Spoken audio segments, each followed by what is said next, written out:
अच्युतं केशवं कृष्णदामोदरं रामनारायणं जानकीवल्लभं रामनारायणं जानकीवल्लभम। जय श्री राम। आज की वीडियो में हम पौष मास महात्म्य का कथा अध्याय 15 आपके सामने प्रस्तुत करने जा रहे हैं। उम्मीद करती हूँ कथा का पूरा फल लेने के लिए आप कथा को शुरू से लेकर अंत तक जरूर श्रवण करेंगे। जय श्री राम। माता के सामने सीता जी से कुछ कहने इसमें सकुचाते हैं, पर मन में ये समझकर कि ये समय ऐसा ही है, वे बोले, हे राजकुमारी, मेरी सिखावन सुनो। मन में कुछ दूसरी तरह ना समझ लेना। जो अपना और मेरा भला चाहती हो तो मेरा वचन मानकर घर रहो। हे भामिनी, मेरी आज्ञा का पालन होगा। सास की सेवा बन पड़ेगी। घर रहने में सभी प्रकार से भलाई है। आदर पूर्वक सास ससुर के चरणों की पूजा सेवा करने से बढ़कर दूसरा कोई धर्म नहीं है। जब जब माता मुझे याद करेंगी और प्रेम से व्याकुल होने के कारण उनकी बुद्धि भोली हो जाएगी, वे अपने आप को भूल जाएंगी। हे सुंदरी, तब तब तुम कोमलवाणी से पुरानी कथाएं कह कहकर इन्हें समझाना। हे सुमुखी, मुझे सैकड़ों सौगंध है, मैं ये स्वभाव से ही कहता हूँ कि मैं तुम्हें केवल माता के लिए ही घर पर रखता हूँ। मेरी आज्ञा मानकर घर पर रहने से गुरु और वेद के द्वारा समस्त धर्म के आचरण का फल तुम्हें बिना ही क्लेश के मिल जाता है। किंतु हठ के वश होकर गालव मुनि और राजा नहुष आदि सबने संकट ही सहे। हे सुमुखी, हे सयानी, सुनो, मैं भी पिता के वचन को सत्य करके शीघ्र ही लौटूंगा। दिन जाते देर नहीं लगेगी। हे सुंदरी, हमारी यह सीख सुनो। हे वामा, यदि प्रेम वश हट करोगी तो तुम परिणाम में दुख पाओगी। वन बड़ा कठिन और भयानक है। वहाँ की धूप, जाड़ा, वर्षा और हवा सभी बड़े भयानक है। रास्ते में कुछ कांटे और बहुत से कंकड़ हैं। उन पर बिना जूते के पैदल ही चलना होगा। तुम्हारे चरण कमल कोमल और सुंदर हैं और रास्ते में बड़े बड़े दुर्गम पर्वत हैं। पर्वतों की गुफाएं, खोह, दर्रे, नदियां, नद और नाले ऐसे अगम्य और गहरे हैं कि उनकी ओर देखा तक नहीं जाता। रीछ, भाग, भेड़िए, सिंह और हाथी ऐसे भयानक शब्द करते हैं कि उन्हें सुनकर धीरज भाग जाता है। जमीन पर सोना, पेड़ों की छाल के वस्त्र पहनना और कंद मूल फल का भोजन करना होगा। और वे भी क्या सदा सब दिन मिलेंगे?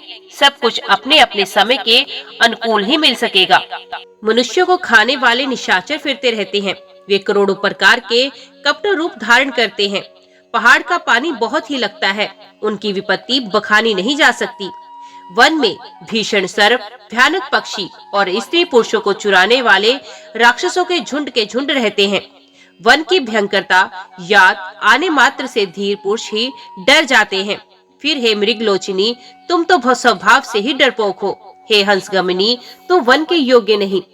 तुम्हारे वन जाने की बात सुनकर लोग मुझे अपयश देंगे, बुरा कहेंगे। मानसरोवर के अमृत के समान जल से पाली हुई हंसनी कहीं खारे समुद्र में जी सकती है। नवीन आम के वन में विहार करने वाली कोयल क्या करेल के जंगल में शोभा पाती है? चंद्रमुखी, हृदय में ऐसा विचार कर तुम घर पर ही रहो। वन में बड़ा कष्ट है।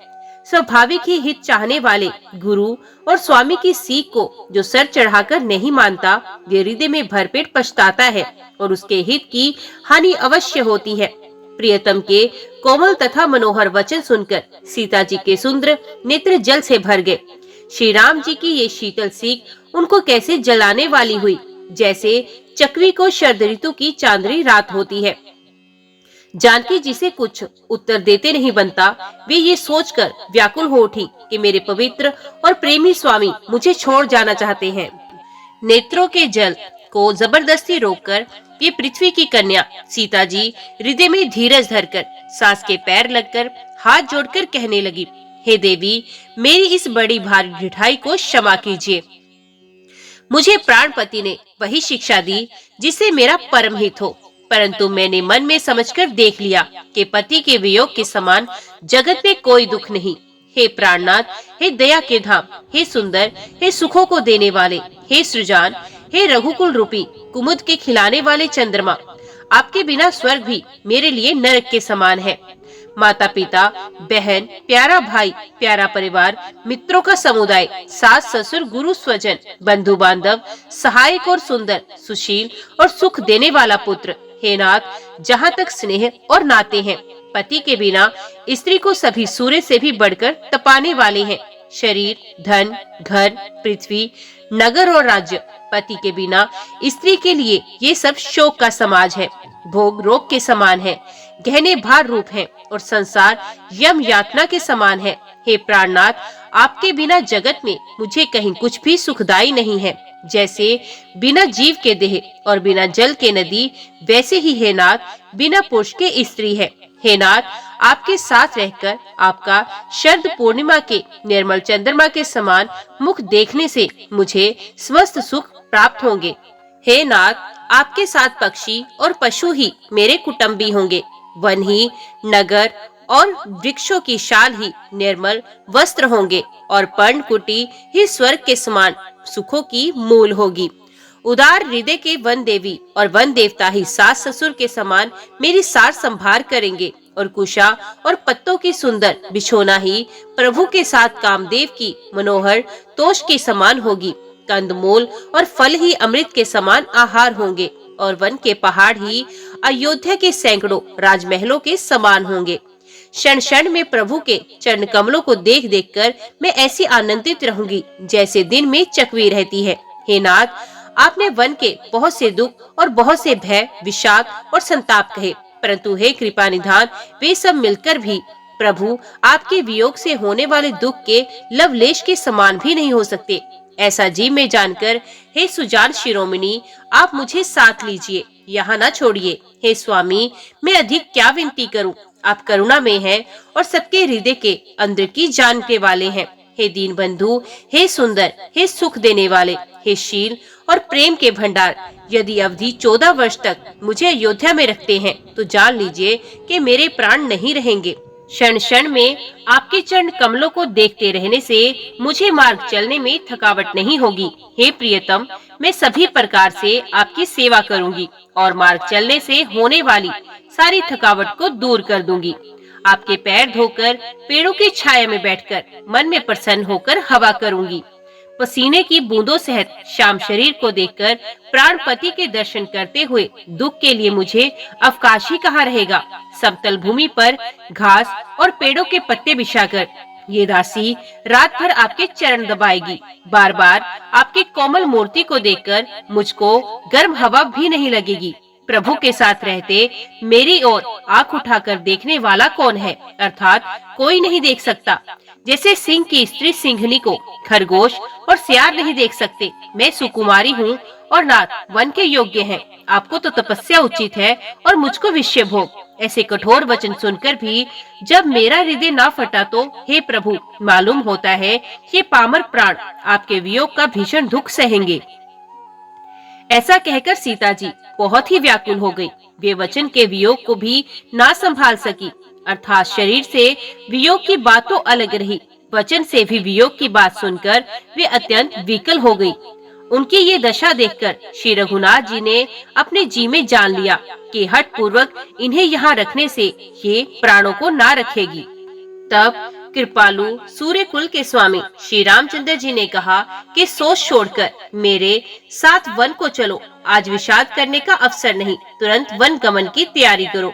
श्री रामचंद्र जी ने प्रिय वचन कहकर प्रियतमा सीता जी को समझाया।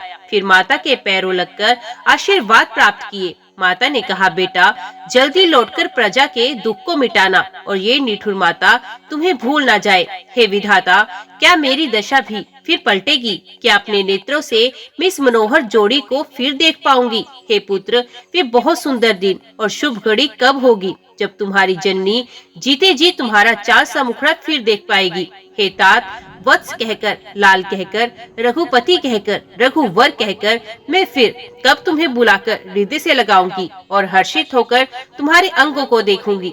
ये देखकर के माता स्नेह के मारे अधीर हो गई और इतनी अधिक व्याकुल है कि मुंह से वचन नहीं निकलता। श्री रामचंद्र जी ने अनेक प्रकार से उन्हें समझाया। ये समय और स्नेह वर्णन नहीं किया जा सकता। तब जानकी जी सांस के पांव लगी और बोली, हे माता सुनिए, मैं बड़ी ही भागिन हूँ। आपकी सेवा करने के समय देव ने मुझे वनवास दे दिया, मेरा मनोरथ सफल ना किया। आप शोक का त्याग ना कर दें, परंतु कृपा ना छोड़िएगा। कर्म की गति कठिन है, मुझे भी कुछ दोष नहीं है। सीता जी के वचन सुनकर सास व्याकुल हो गई। उनकी दशा मैं किस प्रकार बखान करूं? उन्होंने सीता जी को बार बार हृदय से लगाया और धीरज धरकर शिक्षा दी और आशीर्वाद दिया कि जब तक गंगा जी और यमुना जी में जल की धारा रहे, अब तक तुम्हारा सुहाग अचल रहे। सीता जी को सास ने अनेकों प्रकार से आशीर्वाद दिए और शिक्षाएं दी और वे सीता जी बड़े ही प्रेम से बार बार चरण कमलों से सर नवाकर चली। जब लक्ष्मण जी ने समाचार पाए तब वे व्याकुल होकर उदास मुंह उठ दौड़े। शरीर कांप रहा है, रोमांच हो रहा है, नेत्र आंसू से भरे हैं। प्रेम से अत्यंत अधीर होकर उन्होंने श्री राम जी के चरण पकड़ ले। ये कुछ कह नहीं सकते, खड़े खड़े देख रहे हैं। ऐसे दीन हो रहे हैं मानो जल से निकाले जाने पर मछली दीन हो रही हो। हृदय में ये सोच है कि हे विधाता, क्या होने वाला है? क्या हमारा सब सुख और पुण्य पूरा हो गया? मुझको श्री रघुनाथ जी क्या कहेंगे? घर पर रखें ये या साथ ले चलेंगे? श्री रामचंद्र जी ने भाई लक्ष्मण को हाथ जोड़े और शरीर तथा घर सभी से नाता तोड़े हुए खड़े देखा। तब नीति में निपुण और शील, स्नेह, सरलता और सुख के समुद्र श्री रामचंद्र जी वचन बोले, हे तात, परिणाम में होने वाले आनंद को हृदय में समझकर तुम प्रेमवश अधीर मत हो। जो लोग माता पिता, गुरु और स्वामी की शिक्षा को स्वाभाविक ही सर चढ़ाकर उसका पालन करते हैं, उन्होंने ही जन्म लेने का लाभ पाया है, नहीं तो जगत में जन्म व्यर्थ ही है। हे भाई, हृदय में ऐसा जानकर मेरी सीख सुनो और माता पिता के चरणों की सेवा करो। भरत और शत्रुघ्न घर पर नहीं है, महाराज वृद्ध हैं और उनके मन में मेरा दुख है। इस अवस्था में मैं तुमको साथ लेकर वन जाऊं तो अयोध्या सभी प्रकार से अनाथ हो जाएगी। गुरु, माता पिता, प्रजा और परिवार सभी पर दुख का दुस्सह भार आ पड़ेगा। अतः तुम यहीं रहो और सबका संतोष करते रहो, नहीं तो हे तात, बड़ा दोष होगा। जिसके राज्य में प्यारी प्रजा दुखी रहती है, वे राजा अवश्य ही नरक का अधिकारी होता है। हे तात, ऐसी नीति विचार कर तुम घर पर रहो। ये सुनते ही लक्ष्मण जी बहुत ही व्याकुल हो गए। इन शीतल वचनों से वे कैसे सूख गए, जैसे पाले के स्पर्श से कमल सूख जाता है। प्रेमवश लक्ष्मण जी से कुछ उत्तर देते नहीं बनता। उन्होंने व्याकुल होकर श्री राम जी के चरण पकड़ लिए और कहा, हे नाथ, मैं दास हूँ और आप स्वामी हैं, अतः आप मुझे छोड़ ही दें तो मेरा क्या वश है। हे स्वामी, आपने मुझे सीख तो बड़ी अच्छी दी, पर मुझे अपनी कायरता से वे मेरे लिए अगम लगी। शास्त्र और नीति के तो वे ही श्रेष्ठ पुरुष अधिकारी हैं जो धीर हैं और धर्म की धुरी को धारण करने वाले हैं। मैं तो प्रभु आपके स्नेह में पला हुआ छोटा बच्चा हूँ। कहीं हंस भी मंदराचल या सुमेरु पर्वत को उठा सकते हैं। हे नाथ, स्वभाव से ही कहता हूँ, आप विश्वास करें, मैं आपको छोड़कर गुरु, माता पिता किसी को नहीं जानता। जगत में जहाँ तक स्नेह का संबंध, प्रेम और विश्वास है, जिनको स्वयं वेद ने गाया है। हे स्वामी, हे दीन बंधु, हे सबके हृदय के अंदर की जानने वाले, मेरे तो वे सब कुछ केवल आप ही हैं। धर्म और नीति का उपदेश तो उसको करना चाहिए जिसे कीर्ति, विभूति या सद्गति प्यारी हो, किंतु जो मन, वचन और कर्म से चरणों में ही प्रेम रखता हो। हे कृपा सिंधु, क्या वे भी त्यागने के योग्य है? दया के समुद्र श्री रामचंद्र जी ने भले भाई के कोमल और नम्रता युक्त वचन सुनकर और उन्हें स्नेह के कारण डरे हुए जानकर हृदय से लगाकर समझाया और कहा, हे भाई, जाकर माता से विदा मांगाओ और जल्दी वन को चलो। रघुकुल में श्रेष्ठ श्री राम जी की वाणी सुनकर लक्ष्मण जी आनंदित हो गए। बड़ी हानि दूर हो गई और बड़ा लाभ हुआ। वे हर्षित हृदय से माता सुमित्रा जी के पास आए, मानो अंधा फिर से नेत्र पा गया हो। उन्होंने जाकर माता के चरणों में मस्तक नवाया, किंतु उनका मन रघुकुल को आनंद देने वाले श्री राम जी और जानकी जी के साथ था। माता ने उदास मन देखकर उनसे कारण पूछा। लक्ष्मण जी ने सब कथा विस्तार से कह सुनाई। सुमित्रा जी कठोर वचनों को सुनकर ऐसे सहम गई जैसे हिरनी चारों ओर वन में आग लगी देखकर सहम जाती है। लक्ष्मण जी ने देखा कि आज अनर्थ हुआ, ये स्नेहवश काम बिगाड़ देंगी, इसलिए वे विदा मांगते हुए डर के मारे सकुचाते हैं और मन ही मन सोचते हैं कि हे विधाता, माता साथ जाने को कहेंगी या नहीं।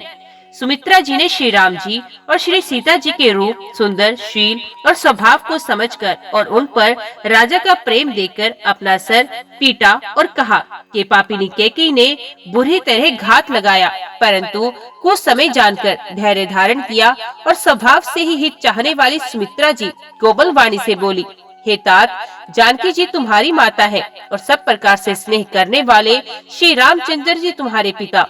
जहाँ श्री राम जी का निवास हो वही अयोध्या है, जहाँ सूर्य का प्रकाश हो वही दिन है। यदि निश्चय ही सीताराम वन को जाते हैं तो अयोध्या में तुम्हारा कुछ भी काम नहीं। गुरु, पिता, माता, भाई, देवता और स्वामी, इन सबकी सेवा प्राण के समान करनी चाहिए। कि श्री रामचंद्र जी तो प्राणों के भी प्रिय हैं, हृदय के भी जीवन है और सभी के स्वार्थ रहित सखा है। जगत में जहाँ तक पूजनीय और परम प्रिय लोग हैं, वे सब राम जी के नाते से ही पूजनीय और परम प्रिय मानने योग्य हैं। हृदय में ऐसा जानकर हे तात, उनके साथ बन जाओ और जगत में जीने का लाभ उठाओ। मैं बलहारी चाहती हूँ हे पुत्र, मेरे समेत तुम बड़े ही सौभाग्य के पात्र हुए, जो तुम्हारे चित्त ने छल छोड़कर श्री राम जी के चरणों में स्थान प्राप्त किया है। संसार में वही युक्ति स्त्री पुत्रवती है जिसका पुत्र श्री रघुनाथ जी का भक्त है, नहीं तो जो राम से विमुख पुत्र से अपना हित जानती है वे तो बांझ ही अच्छी। पशु की भांति उसका ब्याना पुत्र प्रसव करना व्यर्थ ही है। तुम्हारे ही भाग्य से श्री राम जी वन को जा रहे हैं हे तात, दूसरा कोई कारण नहीं। संपूर्ण पुण्यों का सबसे बड़ा फल यही है कि श्री सीता राम जी के चरणों में स्वाभाविक ही प्रेम हो। राग, रोष, ईर्ष्या, मद और मोह, इनके वश स्वप्न में भी मत होना। सब प्रकार के विकारों का त्याग कर मन, वचन, कर्म से श्री सीता राम जी की सेवा करना। तुमको वन में सब प्रकार से आराम है, जिसके साथ श्री राम जी और सीता जी रूप माता पिता हैं। हे पुत्र, तुम वही करना जिससे श्री रामचंद्र जी वन में कलेश न पावे। मेरा यही उपदेश है हे तात, मेरा यही उपदेश है, अर्थात तुम वही करना जिससे वन में तुम्हारे कारण श्री राम जी और सीता जी सुख पाएं और माता पिता, प्रिय परिवार तथा नगर के सुखों की याद भूल जाए। तुलसीदास जी कहते हैं कि सुमित्रा जी ने इस प्रकार हमारे प्रभु श्री लक्ष्मण जी को शिक्षा देकर वन जाने की आज्ञा दी और फिर ये आशीर्वाद दिया कि श्री सीता जी और श्री रघुवीर जी के चरणों में तुम्हारा निर्मल, निष्काम और अनन्य एवं प्रगाढ़ प्रेम नित्य नित्य नया हो। माता के चरणों में सर नवाकर हृदय में डरते हुए कि अब कोई विघ्न न आ जाए, लक्ष्मण जी तुरंत इस तरह चल दिए जैसे सौभाग्यवश कोई हिरण कठिन फंदे को छुड़ाकर भाग निकला हो। लक्ष्मण जी वहां गए जहां श्री जानकी जी नाथ थे और प्रिय का साथ पाकर मन में बड़े ही प्रसन्न हुए। श्री राम जी और सीता जी के सुंदर चरणों की वंदना करके वे उनके साथ चले और राजभवन में आए। नगर के स्त्री पुरुष आपस में कह रहे हैं कि विधाता ने खूब बनाकर बात बिगाड़ी। उनके शरीर दुबले, मन दुखी और मुख उदास हो रहे हैं। वे ऐसे व्याकुल हैं जैसे शहद लिए जाने पर शहद की मक्खियां व्याकुल हों। सब हाथ मल रहे हैं और सर पीटकर पछता रहे हैं, मानो बिना पंख के पक्षी व्याकुल हो रहे हों। राजद्वार पर बड़ी भीड़ हो रही है, अपार विषाद का वर्णन नहीं किया जा सकता। श्री रामचंद्र जी पधारे हैं, ये प्रिय वचन कहकर मंत्री ने राजा को उठाकर बैठाया। सीता सहित दोनों पुत्रों को वन के लिए तैयार देखकर राजा बहुत व्याकुल हुए। सीता सहित दोनों सुंदर पुत्रों को देख देखकर राजा अकुलाते हैं और स्नेहवश बारंबार उन्हें हृदय से लगाते हैं। राजा व्याकुल है, बोल नहीं सकते। हृदय में शोक से उत्पन्न हुआ भयानक संताप है। तब रघुकुल के वीर श्री रामचंद्र जी ने अत्यंत प्रेम से चरणों में सर नवाकर उठकर विदा मांगी। हे पिताजी, मुझे आशीर्वाद और आज्ञा दीजिए। हर्ष के समय आप शोक क्यों कर रहे हैं? हे तात, प्रिय के प्रेम वश प्रमाद करने से जगत में यश जाता रहेगा और निंदा होगी। ये सुनकर स्नेहवश राजा ने उठकर श्री रघुनाथ जी की बाह पकड़कर उन्हें बैठा लिया और कहा, हे तात सुनो, तुम्हारे लिए मुनि लोग कहते हैं कि श्री राम चराचर के स्वामी हैं। शुभ और अशुभ कर्मों के अनुसार ईश्वर हृदय में विचार कर फल देता है। जो कर्म करता है वही फल पाता है, ऐसी वेद की नीति है। ये सब कोई कहते हैं, किंतु इस अवसर पर तो इसके विपरीत हो रहा है। अपराध तो कोई और ही करे और उसके फल का भोग कोई और ही पावे। भगवान की लीला बड़ी ही विचित्र है, उसे जानने योग्य जगत में कौन है। राजा ने इस प्रकार श्री रामचंद्र जी को रखने के लिए छल छोड़कर बहुत से उपाय किए, पर जब उन्होंने धर्म धुरंधर धीर और बुद्धिमान श्री राम जी का रुख देख लिया और वे कहते हुए ना जान पड़े, तब राजा ने सीता जी को हृदय से लगाया और बड़े प्रेम से बहुत प्रकार की शिक्षा दी। वन के दुस्सह दुख कहकर सुनाए, फिर सास ससुर तथा पिता के पास रहने के सुखों को समझाया। परंतु सीता जी का मन श्री रामचंद्र जी के चरणों में अनुरक्त था, इसलिए उन्होंने घर उनका अच्छा नहीं लगा और ना वन भयानक लगा। फिर सब लोगों ने भी वन में विपत्तियों की अधिकता बता बताकर सीता जी को समझाया। मंत्री सुमंत्र जी की पत्नी और गुरु वशिष्ठ जी की स्त्री अरुंधति जी तथा और भी चतुर स्त्रियां स्नेह के साथ कोमल वाणी से कहती हैं कि तुमको तो राजा ने वनवास दिया नहीं है, इसलिए जो ससुर गुरु और सास कहे तुम तो वही करो। ये शीतल हितकारी मधुर और कोमल सीख सुनने पर सीता जी को अच्छी नहीं लगी। वे इस प्रकार व्याकुल हो गई मानो शरद ऋतु के चंद्रमा की चांदनी लगते ही चकई व्याकुल हो उठी हो। सीता जी संकोचवश उत्तर नहीं देती। इन बातों को सुनकर कैकेयी तमक कर उठी। उसने मुनियों के वस्त्र आभूषण माला मेखला आदि और बर्तन कमंडलू आदि लाकर श्री रामचंद्र जी के आगे रख दिए और कोमल वाणी से कहा, हे रघुवीर, राजा को तुम प्राणों के समान प्रिय हो। प्रेमवश दुर्बल हृदय के राजा शील और स्नेह नहीं छोड़ेंगे। पुण्य, सुंदर, यश और परलोक चाहे नष्ट हो जाए, पर तुम्हें वन जाने को वे कभी नहीं कहेंगे। ऐसा विचार कर जो तुम्हें अच्छा लगे वही करो। माता की सीख सुनकर श्री रामचंद्र जी ने बड़ा सुख पाया, परंतु राजा को ये वचन बाण के समान लगे। वे सोचने लगे, अब भी अभागे प्राण क्यों नहीं निकलते। राजा मूर्छित हो गए। लोग व्याकुल हैं, किसी को कुछ सूझ नहीं पड़ता कि क्या करे। श्री रामचंद्र जी तुरंत मुनि का वेश बनाकर और माता पिता को सर नवाकर चल दिए। वन का सब साज सामान सजकर वन के लिए आवश्यक वस्तुओं को साथ लेकर श्री रामचंद्र जी, सीता जी और लक्ष्मण जी सहित ब्राह्मण और गुरु के चरणों की वंदना करते सबको अचेत करके चले। राजमहल से निकलकर श्री रामचंद्र जी वशिष्ठ जी के दरवाजे पर जा खड़े हुए और देखा कि सब लोग विरह की अग्नि में जल रहे हैं।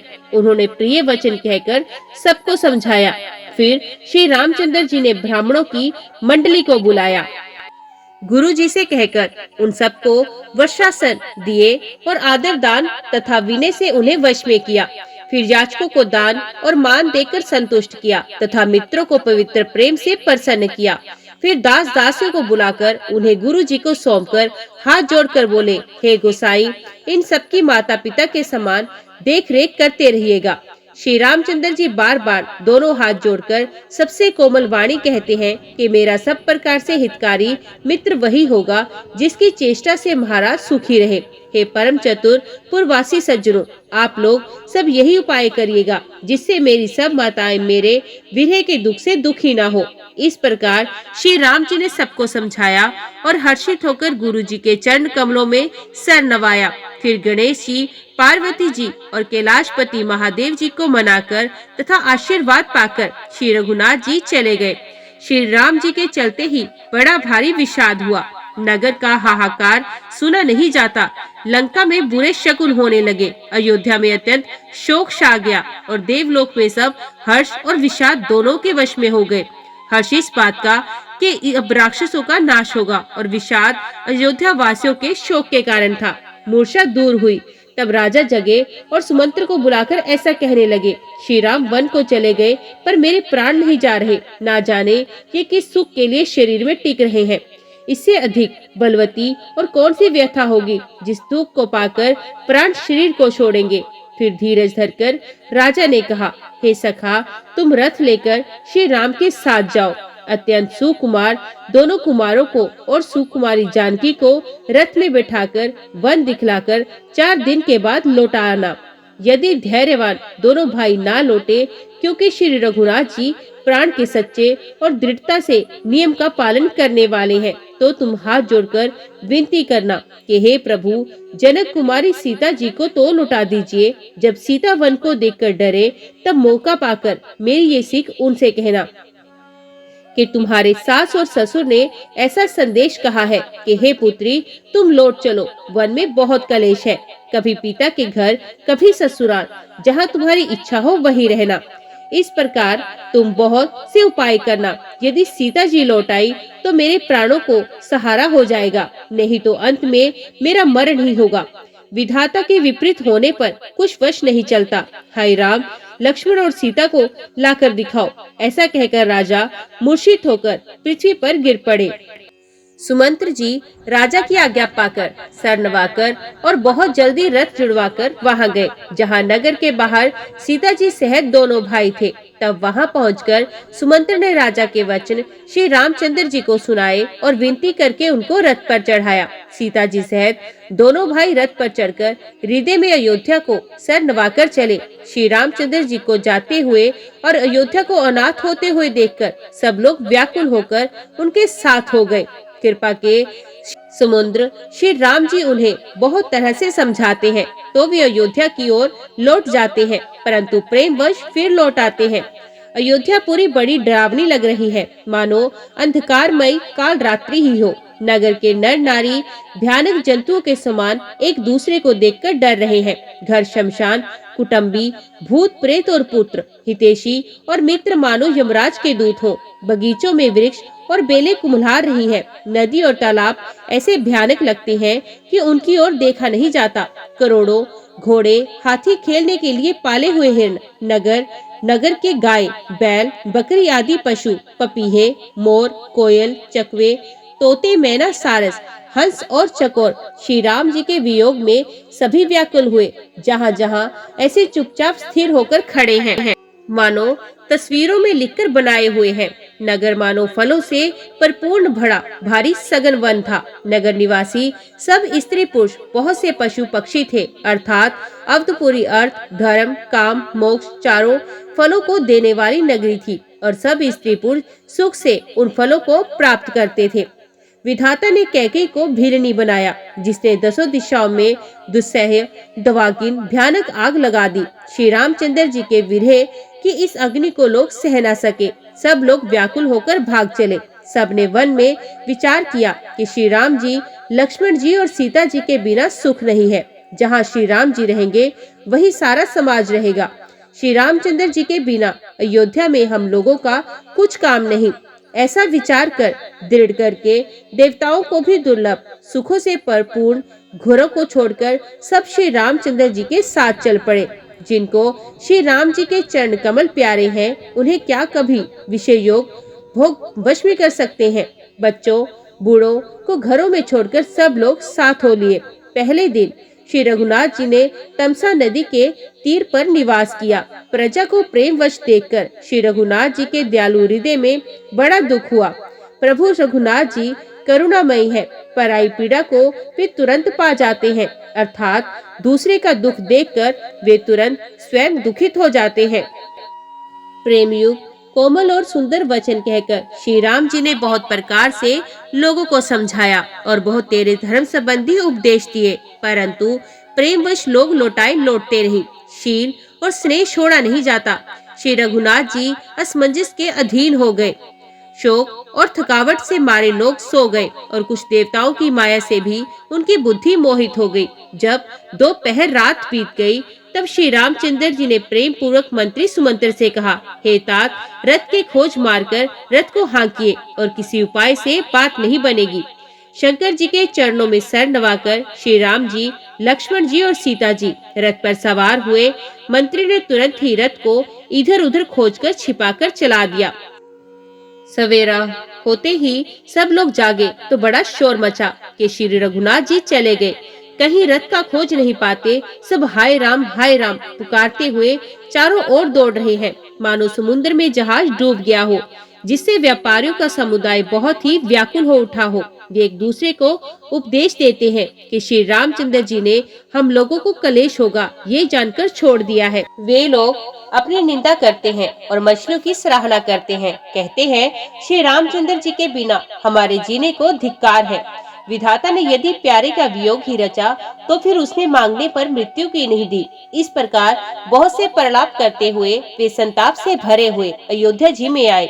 उन लोगों के विषय वियोग की दशा का वर्णन नहीं किया जा सकता। 14 साल की अवधि की आशा से ही वे प्राणों को रख रहे हैं। सब स्त्री पुरुष श्री रामचंद्र जी के दर्शन के लिए नियम और व्रत करने लगे और ऐसे दुखी हो गए जैसे चकवा चकवी और कमल सूर्य के बिना दीन हो जाते हैं। सीता जी और मंत्री सहित दोनों भाई ऋग्वेदपुर जा पहुँचे। वहाँ गंगा जी को देखकर श्री राम जी के रथ से उतर पड़े और बड़े हर्ष के साथ उन्होंने दंडवत प्रणाम किया। लक्ष्मण जी और सुमंत्र जी, सीता जी ने भी प्रणाम किया। सबके साथ श्री रामचंद्र जी ने सुख पाया। गंगा जी समस्त आनंद मंगलों की मूल है। वे सब सुखों की करने वाली और सब पीड़ाओं को हरने वाली है।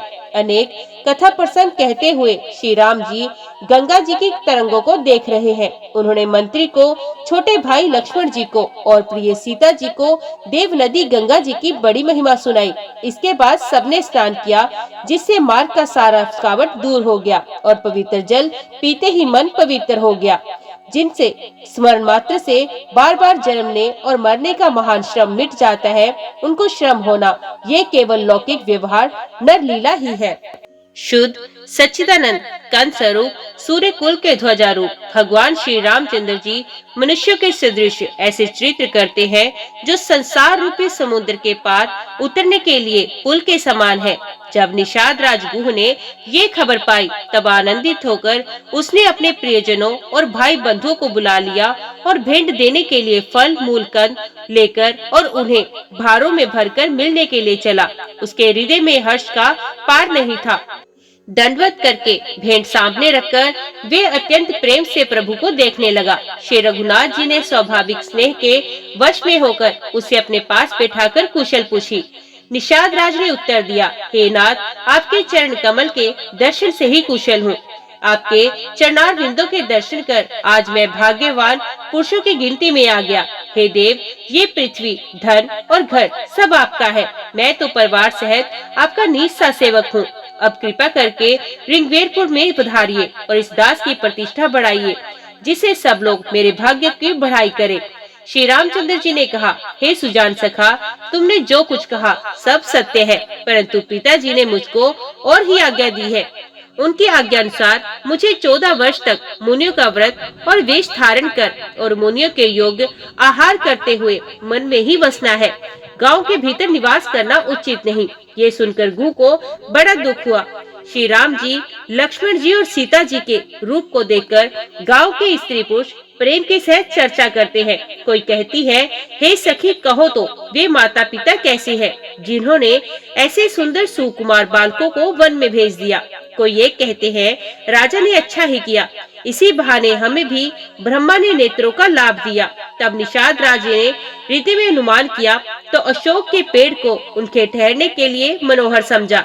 उसने श्री रघुनाथ जी को ले जाकर वे स्थान दिखाया। श्री रामचंद्र जी ने देखकर कहा कि ये सब प्रकार से सुंदर है। पूर्ववासी लोग वंदना करके अपने अपने घर लौटे और श्री रामचंद्र जी संध्या करने पधारे। इसी बीच कुश और कोमल पत्तों की कोमल और सुंदर साथी सजाकर बिछा दी गई और पवित्र, मीठी और कोमल देख देखकर डोरों में भर भर कर फल मूल और पानी रख दिया गया, अथवा अपने हाथ से फल मूल दोनों में भर भर कर रख दिए।